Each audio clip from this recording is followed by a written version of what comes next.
Hello everyone. In the previous video, we created a lightning burst effect. In this video, we'll make a bolt-shaped lightning strike from the sky.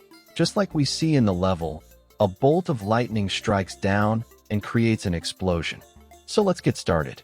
Okay, we'll use 3 textures and a static mesh. These 3 textures are also provided by Epic. You can download them for free on my Patreon.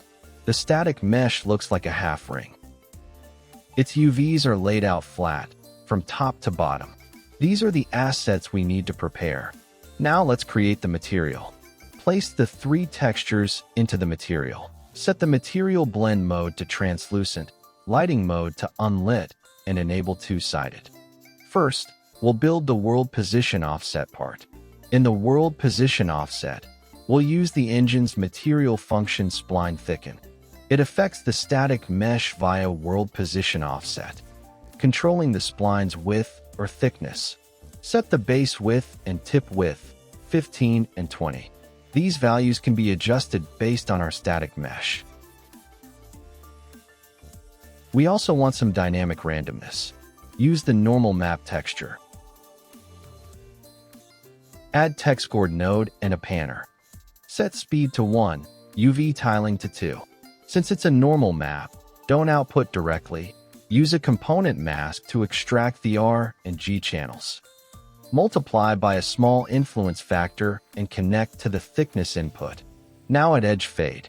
Use text chord node, mask the G channel. Invert it with 1- so it affects only the center region of the lightning. No world position offset at the end. Multiply by 4 and apply power node to tighten the mask toward the center. Then multiply by a noise effect for more randomness. Copy the previous setup. Set UV tiling default to 1.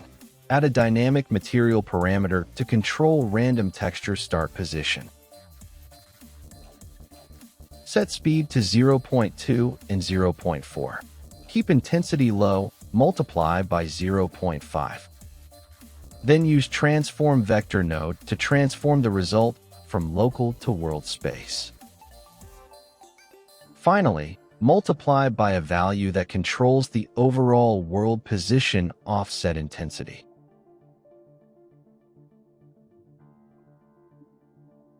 For the opacity part, use the mask texture to create a top-to-bottom sweep effect, showing only the center region.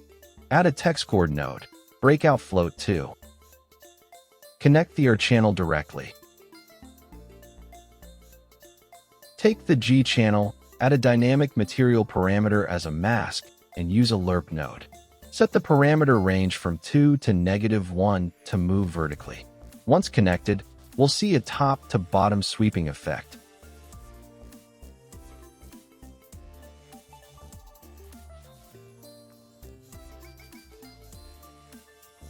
Finally, multiply by the previous edge fade mask to avoid harsh ends. Then multiply by the alpha of the particle color. Connect to opacity. For the lightning texture part, process the UVs. Since the static mesh UVs are vertical, the texture direction also needs to be vertical. We can use a breakout or swizzle. With breakout, connect the R channel directly. For the G channel, add a dynamic material parameter to set a random value, so each lightning bolt starts at a different UV offset. Connect to a panner. Set speed only on the x-axis. Since lightning moves top to bottom, no y-axis left-right movement needed. Then connect to derive HDR from LDR and output to particle color. For the particle color part, this time use a noise texture to control color. Use any channel. Set A to 100, B to 1. Connect the noise to lerp to add dynamic variation to the particle color. Then connect to HDR tint, and finally to emissive color. That's the material, very simple, no complicated tricks. Now create the Niagara system. Find the Niagara system we made in the previous video. Create a new emitter within it and rename it to Lightning. Delete the default sprite renderer and add a mesh renderer. Apply the material and static mesh we just created.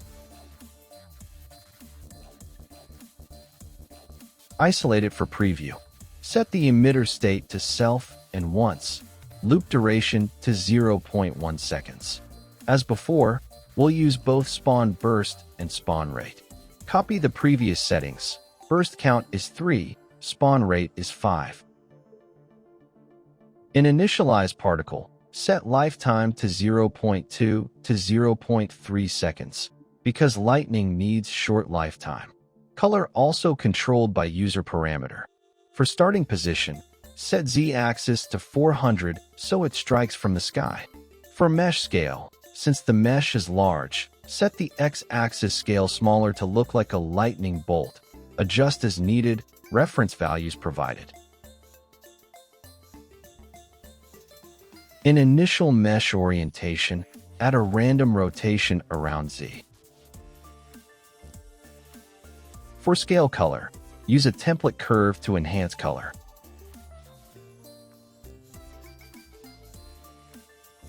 Now we should see a rough effect. Finally, set up the dynamic material parameters to see the full lightning effect in the preview. In the material, we turned a constant into a dynamic material parameter to easily adjust different world position offset amounts. For the mask, as before, use a curve from 0 to 1 for the top to bottom sweep. Set random UV to 0 to 1.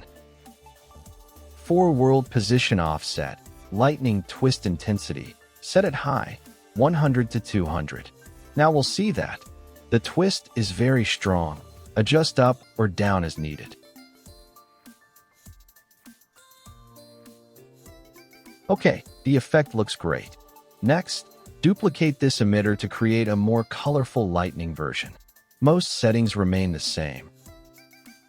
Just increase the duration slightly so the colorful lightning lasts longer. For color, use random hue.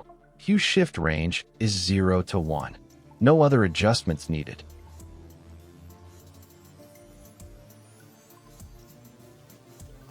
If you want a reflow effect, duplicate the emitter again and invert the mask curve from 1 to 0. That also looks nice and lasts longer. Very simple, good enough, a lightning strike effect. So that's all for this video. In future, we'll add extra particles and ground effects. Hope you liked it. Bye.